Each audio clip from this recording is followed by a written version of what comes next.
Bienvenue dans ce premier module d'apprendre à apprendre.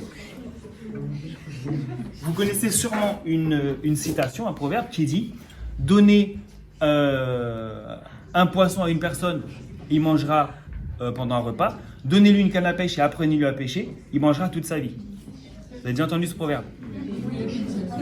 Apprendre, c'est la même chose.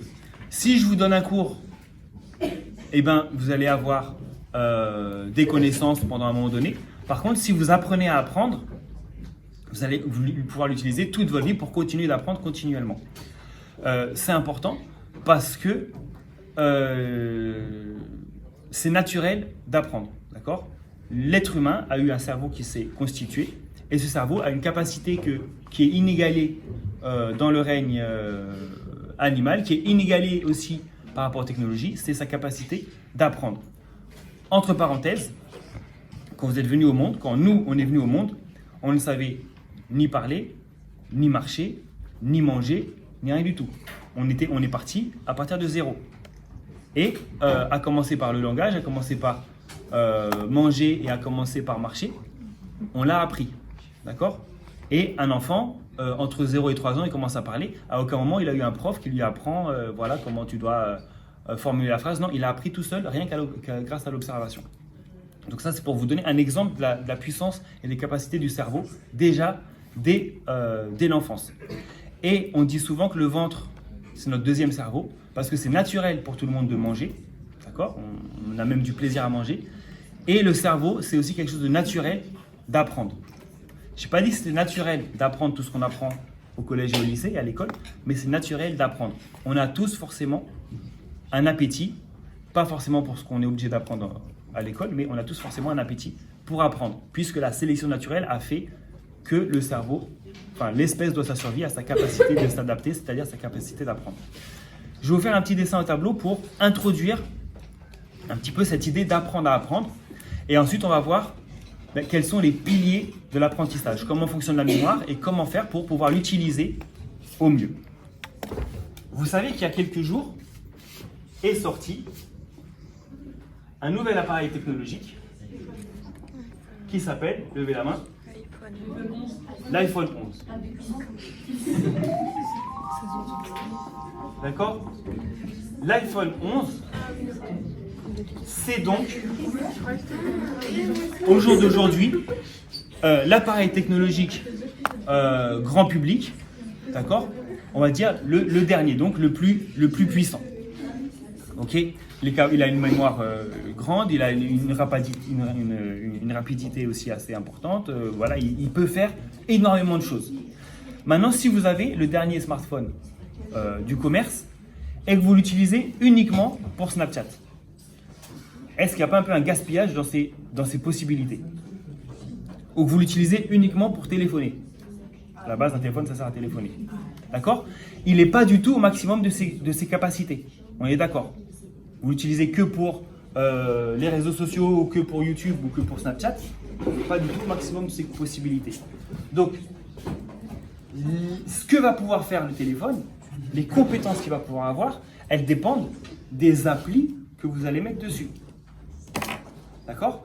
Et là, à partir de là, vous pouvez avoir comme l'appli GPS, l'appli montage de vidéo, l'appli enregistrer la voix, différentes applis de jeu, une appli pour écouter la radio, une appli pour travailler, pour écrire, etc. Une appli pour filmer, une appli pour prendre des photos. Tout ça, ça va dépendre des applis que vous allez télécharger. Et pour pouvoir télécharger ces applis, vous avez une appli spéciale, alors, qui s'appelle, alors pour Apple c'est Apple Store, ou pour Android ça va être Google Play. D'accord? Donc c'est une appli, c'est l'appli la plus importante, c'est celle qui va vous permettre de télécharger d'autres applis. Des applis qui ne sont pas dans votre téléphone. Grâce à cette appli-là, vous allez pouvoir les télécharger. Donc en fonction de ce que vous voulez faire à votre téléphone, vous allez choisir les applis qui vous conviennent. Le rapport avec l'apprentissage, c'est que En gros, l'iPhone, c'est 40 années de recherche et développement. Le premier Macintosh, le premier ordinateur, il date de 1984. D'accord? Donc ça fait 40 ou 50 ans que ça existe. 40 ou 50 ans pendant lesquels on a réfléchi, les équipes d'Apple ont réfléchi, ont développé jusqu'à faire aujourd'hui le dernier iPhone. Maintenant, le rapport avec apprendre à apprendre. Nous avons un cerveau. Le cerveau, il est aussi le résultat, d'entre guillemets, de la recherche et du développement. Il est le résultat de ce qu'on appelle la sélection naturelle. Donc pendant des millions d'années, le cerveau va se développer et va donner le cerveau que nous avons aujourd'hui. D'accord? Donc ce n'est pas 40 ans de recherche et développement, c'est des millions d'années de recherche et développement de la nature. D'accord? Et à chaque fois, ce qui n'a pas marché dans la nature a disparu. Et ce qui existe aujourd'hui, c'est parce que ça a résisté à la sélection naturelle. Donc notre cerveau, il est ultra puissant. Il a des capacités plus puissantes que l'iPhone 11. D'accord? Pas les mêmes, mais il a des capacités plus puissantes. Mais pareil, tout dépend, une fois qu'on a le hardware c'est l'appareil, le hardware en lui-même ne sert à rien, tout dépend des applis qu'on va mettre dessus, des softwares. Et votre cerveau, pareil, il a des capacités très grandes, mais si on ne met pas les bonnes applis dessus, si on n'apprend pas, bah, ça reste juste un cerveau qui n'a pas beaucoup de compétences. Et en plus, l'avantage du cerveau, c'est qu'il est relié à notre corps, à nos mains, à nos pieds, à notre bouche, à nos yeux, etc. Alors qu'un téléphone, ça restera juste un petit rectangle de métal, de plastique et de verre. Donc,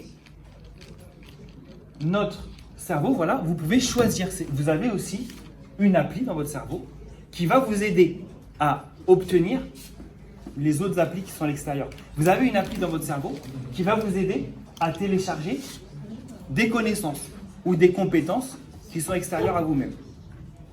Ok? Des exemples de compétences que vous voulez développer. D'accord? Vous allez peut-être apprendre à jouer de la guitare, apprendre à faire du skateboard, apprendre à dessiner. Vous voulez réviser votre cours d'histoire géo. Vous voulez acquérir les connaissances en sciences physiques ou en SVT. D'accord? Tout ça, c'est des connaissances qui sont à l'extérieur. Il y en a certaines, c'est des compétences, comme vous avez des applis qui permettent de faire des choses. Et il y en a certaines, c'est juste des connaissances. Et ce qui va permettre de faire passer ces compétences ou ces connaissances, ces informations de l'extérieur à votre cerveau, c'est-à-dire votre appli, c'est une appli spéciale du cerveau qui s'appelle apprendre, qui est la capacité d'apprendre. Dans votre cerveau, si cette appli n'existe pas, si votre capacité d'apprendre n'existe pas, on ne peut pas survivre. D'accord? Mais on a tous cette appli dans le cerveau qui est la capacité d'apprendre. Comme quand vous avez un nouveau téléphone, il y a des applis qui sont automatiquement dessus. Nous, on a une appli qui est automatique. Au début, à la base, on avait une seule appli dessus, automatique, c'était la capacité d'apprendre. Et toutes les autres applis, les autres connaissances que vous avez acquises, les autres compétences que vous avez acquises, c'est grâce à cette appli que vous avez pu vous les approprier. Apprendre, la définition d'apprendre, c'est passer d'un état où on ne le sait pas à un état où on sait. C'est ça, apprendre. Passer d'un état où on ne sait pas à un état où on sait. Chaque jour où vous venez au collège ou au lycée, vous êtes dans un état où vous savez plein de choses, mais le soir, quand vous rentrez chez vous, vous savez normalement, logiquement, encore plus de choses. Vous êtes passé d'un état où vous saviez, il y avait des choses que vous ne savez pas, et quand vous rentrez chez vous le soir, il y a des choses en plus que vous savez. Voilà pour apprendre. Je reviens au téléphone. Comment on fait pour télécharger une appli? On la sélectionne dans un catalogue d'applis. Ensuite, il y en a certaines qui sont payantes, il y en a certaines qui sont gratuites. Et celles, une fois qu'on paye, par exemple une appli à 5 €, une fois qu'on paye, elle se télécharge en quelques secondes. Et nous, c'est là où on a un souci par rapport à notre capacité d'apprendre, c'est qu'on ne peut pas télécharger une compétence ou une connaissance en quelques secondes. Et contre quelques euros. Pour télécharger une appli, il suffit de payer quelques euros et en quelques secondes, elle est téléchargée dans notre téléphone. Par contre, pour notre cerveau, il va falloir quelques secondes, ça ne suffit pas. Ça veut dire qu'il va falloir du temps.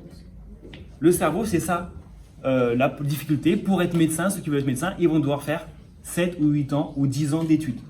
Ça prend du temps pour apprendre. D'accord? Mais le temps tout seul ne suffit pas. Il faut une deuxième chose. Quelle est cette deuxième chose pour apprendre? Vous avez le droit si vous avez des idées. Il faut du temps. Mais si par exemple, pendant 1 heure, je vous fais un cours et que pendant 1 heure, il y en a qui n'écoutent pas, est-ce qu'ils vont apprendre? Non. Ça veut dire qu'est-ce qu'il faut, en plus du temps? La volonté, de l'attention. Donc, la monnaie pour apprendre, mais par contre, c'est gratuit. La monnaie pour apprendre, c'est pas des euros ou des dollars, c'est du temps et de l'attention. Hâte, c'est ce signe-là, l'arrobase. Et hop, on pouvait faire comme le dollar. Voilà, la monnaie pour apprendre, c'est de l'hâte. Il vous faut du temps et de l'attention. Vous voulez apprendre à faire la guitare, ça veut dire qu'il vous faut, par exemple, 20 heures, mais avec de l'attention.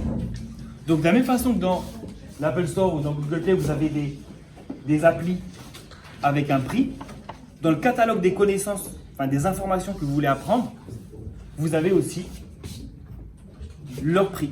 Vous voulez réviser le cours d'histoire géo, il vous faudra au minimum, je ne sais pas, 10 heures ou 5 heures. D'accord? Avec l'attention maximale, avec une bonne attention. Donc voilà, donc après, vous choisissez ce que vous voulez apprendre. Et évidemment que quand vous êtes à l'école, il y a certaines choses qu'on vous impose. C'est votre programme. Votre programme en histoire géo, votre programme en SVT, etc. Votre programme en EPS. Mais peut-être à côté de ça, il y en a qui font du judo. Donc, ils vont des cours de judo pour accumuler des compétences. Peut-être qu'il y en a qui font du cheval. D'accord? Et donc tout ça, ça passe par apprendre. Et maintenant, ce qu'on va voir la prochaine fois, si j'ai rien oublié, mais justement, comment faire pour apprendre. D'accord? Maintenant qu'on a compris ça, la base, ça va être d'accorder du temps et de l'attention. Et on va voir également qu'est-ce qu'il faut, quels sont les autres piliers de l'apprentissage.